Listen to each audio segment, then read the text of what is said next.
Εξομολογήστε το Κύριο διαγατός, αλληλούια, ότι στον αιώνα το έλεος αυτού, αλληλούια.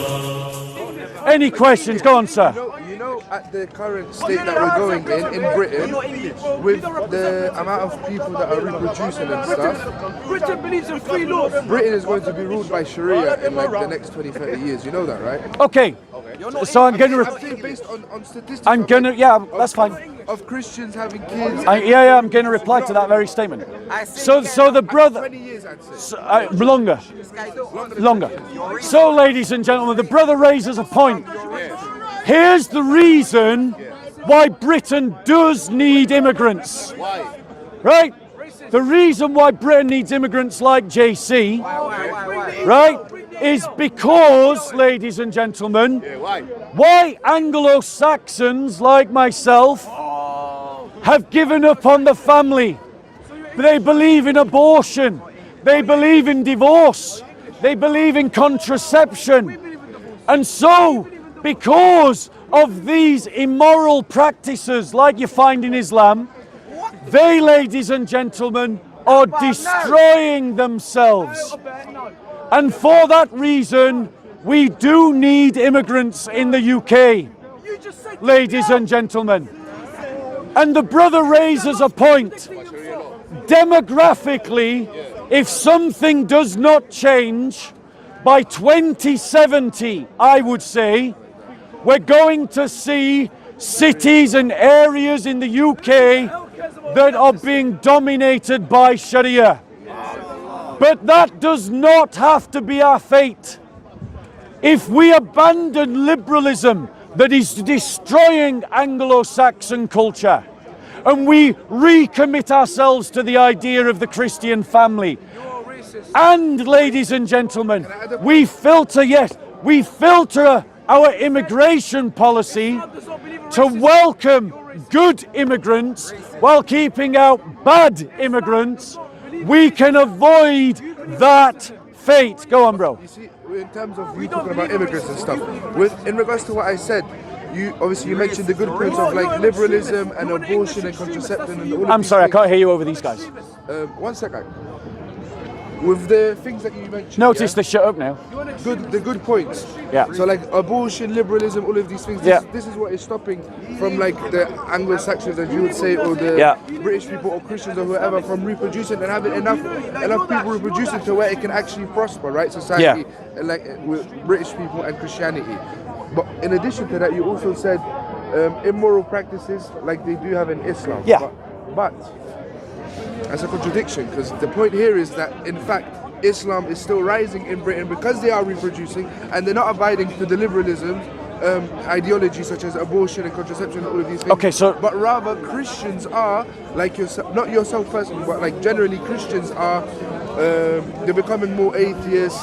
British people are not holding on to the religion, and that's why there's a decline in that and then an uprising in Islam, because we're still holding on to our religion and not trying to so let me reply. Liberalist ideology. So let me reply. Firstly, you're absolutely right to point out that the thing that's killing British culture is liberalism. We both agree on that, right? And you're right to point out that Islam is growing numerically. You're right to point that out. But I want to point out to you that the reason why Islam is growing numerically is not because it prohibits abortion, because it doesn't. And it's not because it prohibits divorce, because it doesn't. The reason why Islam is the fastest growing religion in the UK is the idea of, it's because of the social model that Muslims are using. So sociologically, Muslims are using a sociological model that modern sociologists could call the Benedict option. It's this idea that you all get together, the idea you're very deliberate about creating families, and the idea that you do value families, right? Now, where Christians apply those same models of sociology, Christianity is also growing. I'll give you an example. The Amish are Christians in America. They adopt all the same social structures that Muslims do, and they are the fastest growing religion in the USA. They're faster growing than Muslims in the USA. The Bruderhof in the UK or a fast-growing movement. They're coming from a smaller base, but they're growing because of the social model that they're adopting. Which is similar to the Islamic one. So Muslims are adopting a social model that works, and when there are examples of Christian communities adopting that same social model, it also grows. So the point is, it's not that Islam is teaching something that Christianity isn't, it's the way that we're implementing it. Now, you said something that's wrong. You said that Christians are adopting liberalism. I feel like right, and Christians are becoming atheist, right? And just to add, just a little point to that, like the Pope recently, I know you're not Catholic, but the Pope recently, he clear-cut said, you probably saw in the news, that he accepts same-sex marriage. Right. So just a small correction to your small point. He clearly didn't say that. And actually, the Vatican came out with a statement after the one you're talking about, in exact words saying that they're not talking about blessing gay marriage. So you're just factually wrong. You've been misled by the media. So my point to you is, I'll take your word on it. You can check it. I invite you to check it. But my point to you is, bro, right? My point to you is, Christianity doesn't accept divorce. Christianity doesn't accept abortion. So the fact that some Christians are not following the Christian faith isn't a reflection on Christianity, it's a reflection on those persons. Also, I would just point out, I suspect that a lot of the people that you're calling Christians are not actually Christians. Right? There's a lot of people that are just Christian by name. Yeah, exactly. And don't really practice it. Yeah. But also, I just want to add to the point where you said that Islam doesn't advocate or go against abortion or marriage. So I'm not learning anything, but I'll tell you something that I do know. Yeah. I know in Judaism there's something to where the woman can't divorce the man, but the just so you know, I've got to go at 5:30. Okay, this is one quick little point. Yeah, no. You've got me until 5:30. Judaism, where the woman can't divorce the man, but the man can divorce the woman. In Islam, the man can divorce the woman and the woman can divorce the man. Yeah. However, clearly stated, Allah hates divorce. Yeah. Hates divorce. Yeah. It should be the absolute last option for you to have to divorce your husband or your wife. Yeah. Allah hates divorce.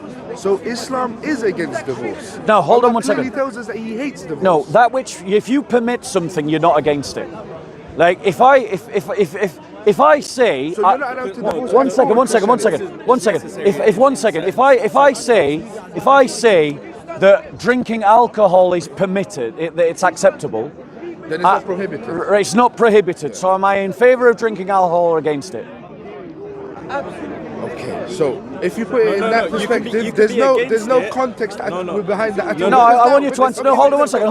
Okay, hold on, bro. Calm down. He's big enough to talk for himself. Do you know? Okay, right? so like you can participate. I'm not trying to exclude you, but let's all have a conversation. Yeah. Now. But unfortunately, we're running out of time. Okay. But my point to you is, answer this question. If I say that you can drink alcohol, right, but I really discourage you from drinking alcohol, am I in favour of drinking alcohol or against it? So, the example that you used doesn't correlate to divorce. Now let me explain why. So, I want you to answer my exact question. If I say I discourage you from drinking alcohol, alcohol's really bad for you, don't drink alcohol, but you can if you want to. Okay. Am I against drinking alcohol? Answer my question after I answer this. Yes, of course. You're against alcohol. You're against alcohol. Yeah. Okay, right, carry on. So, if your religion teaches that a man and a woman, the woman and the man cannot divorce each other, so they are bound to be together, whether they like it or not. In my opinion, generally that is wrong. Without a shadow of a doubt, it's wrong. Because now, if I marry your daughter and I'm being abusive to your daughter, and your daughter does not have the right to divorce me, that God is unjust. Okay, so allow me to reply. Firstly, you're factually wrong. Christians, there are ways in which Christians can have divorce. So if one partner commits adultery, divorce can happen. If one partner who is a non-believer leaves the Christian partner, that also allows divorce as well. So you actually don't understand what my religion teaches. Secondly, out of our two religions, the only one that sanctions domestic abuse is the Quran, is Islam. Because it says that you can beat your wife. Wait, one second.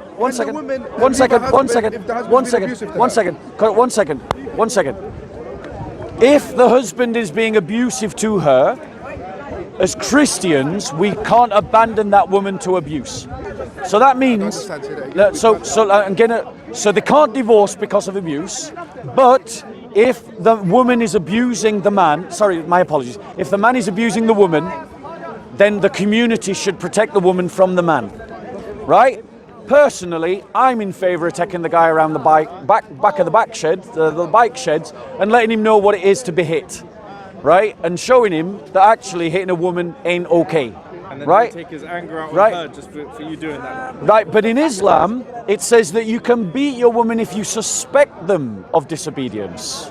Not if they've been disobedient, not if they've done something wrong, if you have a suspicion that they have done something wrong. So I can't take lectures from Muslims about domestic abuse. Remember, in the hadiths, Aisha came to Muhammad and showed her a woman that had been hit by her husband, and her bruise was as green as her clothes. And Muhammad didn't condemn the abuse. That's in your books. It depends if she committed adultery. It wasn't adultery. Wasn't adultery. There's always context behind everything. Right. But my point to you is, right? Like, Bob, brother. I'm sorry, it was nice. It's all right. We both got to go. What's your We name? have to go. Granite. Granite. Nice to meet you, Granite. And yours? Adam. Have you got a Bible, Granite? We've spoken before, Bob, off camera. Maybe you might have forgotten because Probably. we speak to a lot of people. But alhamdulillah, I'm Muslim. That's fine. But have you got a Bible? I've had one. I was Catholic before. Can I give you a Bible? I have one at my house. All right. You look after yourself, Granite. Come and talk to me again. It was nice talking to you.